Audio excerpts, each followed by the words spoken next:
What's going on, everybody? It's Halfway Nuts. In this video, I'm going to unbox an Xbox controller. But not just any Xbox controller, this is a custom controller from Modz, and I cannot wait to see what's in here.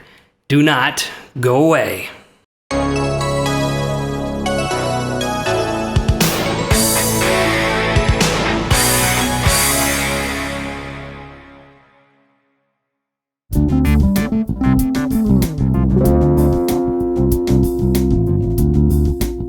Alrighty then, let's just take it from the top. When you pull the box you see here out of the cardboard box you get in the mail, inside you will find, first and foremost, the swappable thumbsticks if you ordered your controller with those. Looking inside the bag, it does appear we have multiple sizes of recessed as well as domed thumbsticks. So those will be cool to swap out and play around with. Set those aside. And then here is the box. Now, right from the very outset, it's a little disappointing that Modz doesn't send you their controllers in their own box with their own marketing. Come on, people, if you're gonna make a controller that's $222 like what I paid for mine, a little bit of a custom packaging would be nice. It's not that expensive, people, give me a break. In any case, let's go ahead and turn this upside down. And I gotta take my Leatherman right here and cut through this seal. All right, let's pull the controller out. Now, this box, not gonna lie, is kinda light. Like, apparently there's a controller in here. I mean, I knew I ordered the controller with the rumble motors removed, but I didn't think it was gonna be this light without them. But let's open it up and see what we got. Are you serious? Modz, what the hell? I'm obviously joking. Of course there was a controller in the box. Oh man, I cracked myself up. Alright, so when you open the box, you do get the controller without any of the thumbsticks installed because they were all in the bag I just showed you. So let's take the controller out, toss this aside. And here we go. This is custom face buttons that I asked for. These are called Sport Blue, I'm pretty sure. As well as the faceplate is also called Sport Blue. So this controller's got a lot going on. Let me set it down, I'll put some thumbsticks on.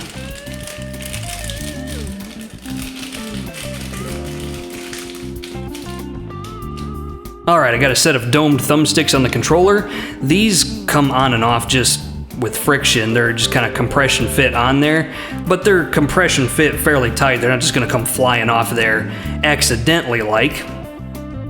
The bumpers and triggers are also Sport Blue, but the shade on the buttons and the faceplate is just slightly different. There's not much you can do about that. That's just kind of how it is. Alright, let's talk about the features on this thing. So if I turn the controller upside down, you'll notice that we have 4 programmable rear buttons. Those buttons are going to take the place of the face buttons right here. Now the rear buttons on the controller are remappable, so you can remap any one of these 4 buttons to work with any one of the face buttons. Looking at the controller, this screams extreme rate to me. I'm getting extreme rate vibes hardcore on this controller. If I didn't know any better, I would swear they were using extreme rate parts. In fact, I think they are. That is not a bad thing. It's still a phenomenal looking controller, and I'm sure it works great too.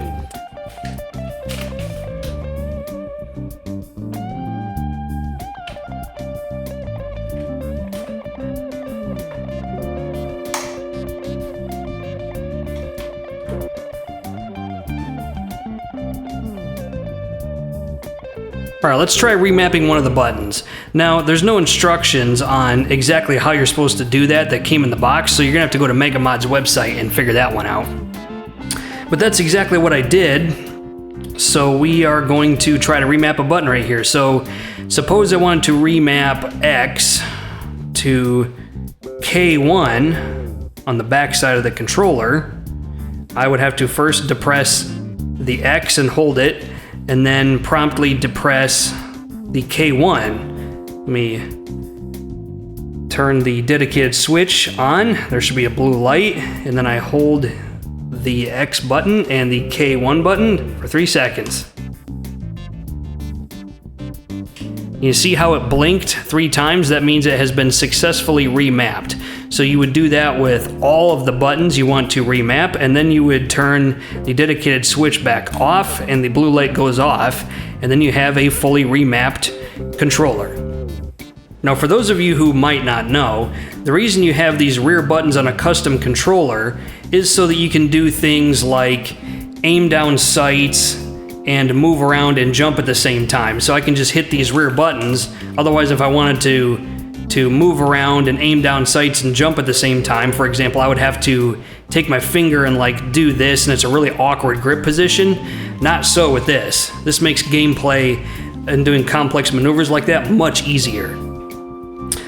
The rear buttons are cool enough, but this isn't all this controller has going for it. It also has rubber grips on. I don't know if you can see that. And it's got some grooves on there for sweaty palms. So if you're playing your controller for longer than you should, frankly, it's going to stay planted in your hand, no problem at all.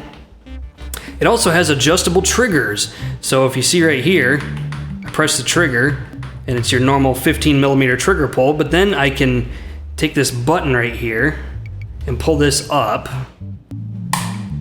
Wow, that was a hard tactile snap. I don't have to worry about that going into the wrong position accidentally.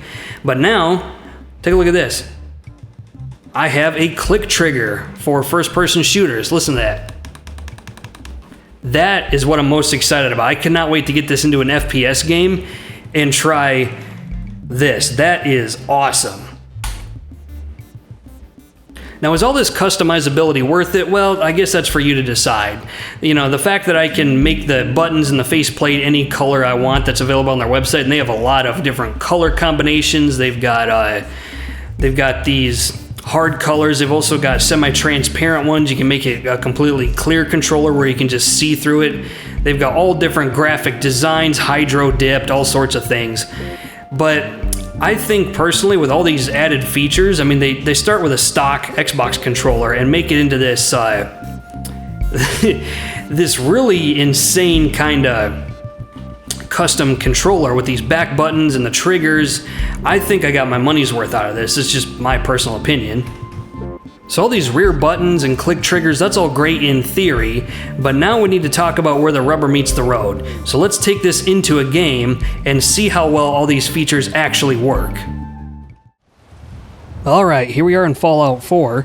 I want to test out these fancy pants click triggers, so I'm going to go over here to the range and whip out my 10mm.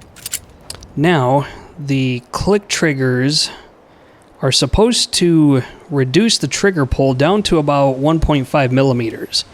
The normal trigger pull for like an FPS game, at least most of them that I've ever played, is about 7 out of 15mm. So the trigger goes all the way down to about a 15mm pull, and the trigger breaks at about 7mm.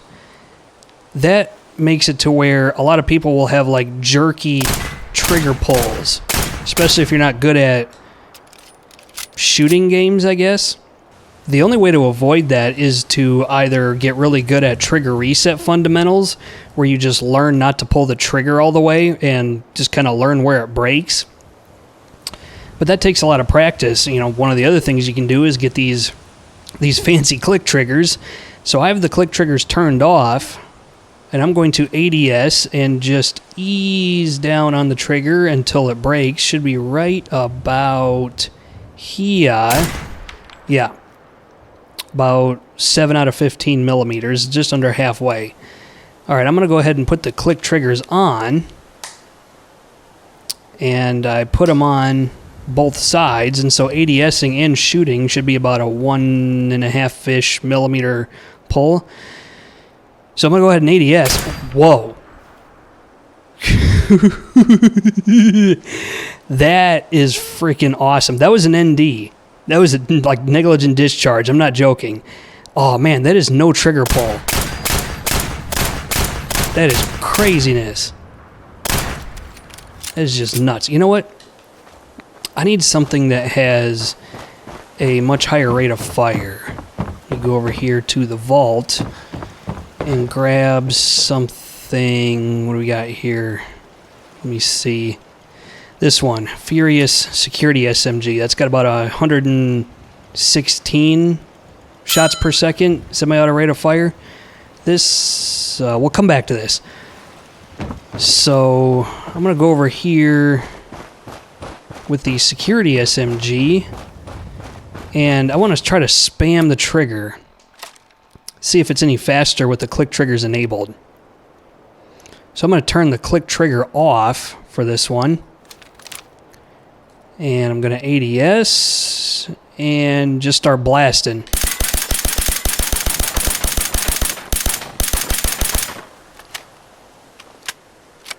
We try that one more time.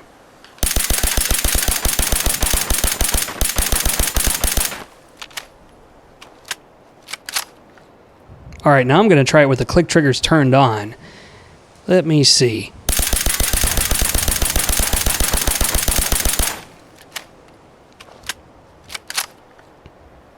I mean, that's a marginal improvement. I wouldn't say it's night and day, but you know what? Just for laughs, let's try it with the click triggers one more time.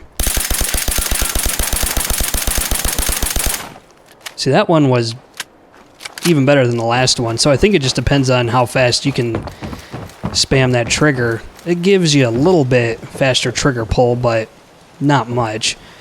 Alright, let's put this away and grab this 2-shot anti-material rifle at 625 damage. That's enough damage to kill your hopes and dreams. Alright, where I think these triggers are really going to shine is sniping. So I got this anti-material rifle. I'm going to try to take a shot on this Yaoguai. I've got the tall dome stick on the right-hand side. Makes it really easy to do slow pinpoint movements. And I'm just going to use the click trigger and... yeah, that is nice. Oh, man, I love that. Alright, let's take a shot with these doughy OEM Xbox triggers.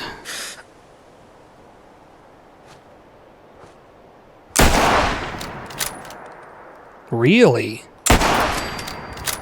Figured I would have taken them out in one shot. Either way, it's definitely a doughy trigger pull experience. I mean, a 7mm trigger pull. Whoa.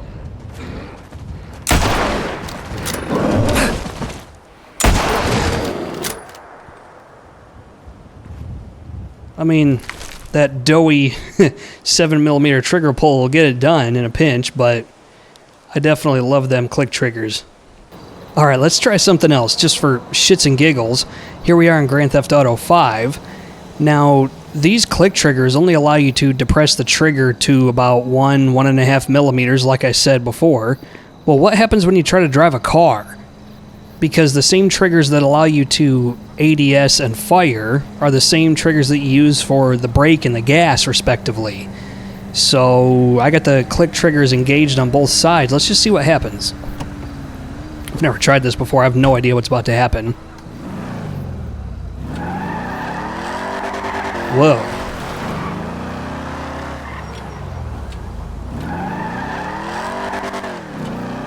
Okay, so it's pretty much just foot to the floor on either side. You're either all on the gas or you're all on the brake.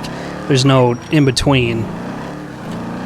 Which, I guess that's kind of what I was expecting. I just thought maybe it would be a little more wild and out of control than this, but no, it's not horrible. You can easily do this without resetting the triggers. I'm not sure how this would be in something like Gran Turismo or Forza, but in this situation, it's perfectly doable. Alright, while I'm driving this car around, let's talk about a few things I don't like. There's definitely a difference in quality between the blue on the faceplate of the controller and the blue on some of the face buttons in the directional pad. So the faceplate on the controller, as well as the start and select and the share button, you can tell that the entire button is molded out of that color of blue versus the Y, B, A, and X buttons, as well as the directional button. Those are all painted on. Same thing for the bumpers and the triggers. That's obviously a painted on blue that's not even quite the same color as the faceplate. I'm not sure if one is higher quality than the other.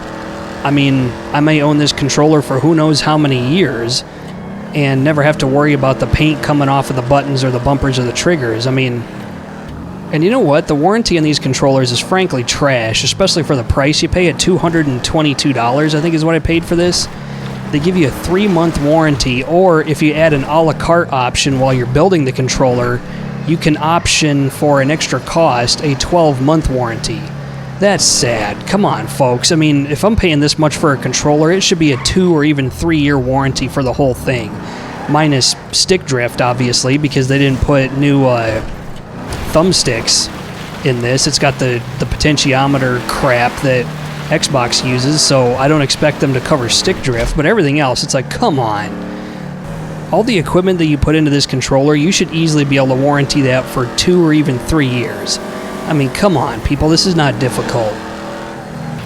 Another thing that I'm not too crazy about, and this is more personal preference than anything, but I'm one of those people that when I'm playing a video game and things get really crazy, I will tend to really white-knuckle my controller, like grip it pretty hard. And when you do that, you're going to accidentally hit these rear buttons when you do not intend to. And you know what? That's just something I'm going to have to get used to. But I just want to let you know, if you're one of those kind of people that really grips your controller whenever things are getting hairy, you're going to find yourself accidentally hitting buttons that you don't want to hit. That's just something you're going to have to live with. Overall, though, I would say this controller was well worth the purchase. I have no buyer's remorse about this controller. It does so much for me that a lot of other controllers have never done. Like these domed thumbsticks, that takes me right back to my PS1 and PS2 days. So I'm definitely loving these domed thumbsticks. And the rear buttons make it easy to do, complex maneuvers that you would otherwise have to really stretch your fingers and your hands to make that happen, if you can do it at all. Oh, one more thing I forgot to mention. It is very difficult to actuate the click triggers, to turn them on and off. There's been a couple times where I actually chipped a fingernail, so I think these click triggers are going to be something that you don't want to switch on and off on the fly. I think this is definitely going to be more something that, you grab an FPS and play that for a few hours, and then maybe the next day you grab a racing game and you play that. I'm definitely not going to be switching these on and off very often. But other than that, it is a swell controller, and I am happy to have it, and I'm going to be using this thing a lot. And that's it. That's the video for today. Questions, comments, put them in the comment section of the video. Otherwise, is Halfway Nuts telling you, don't go nuts. That is my job. I'll see you next time.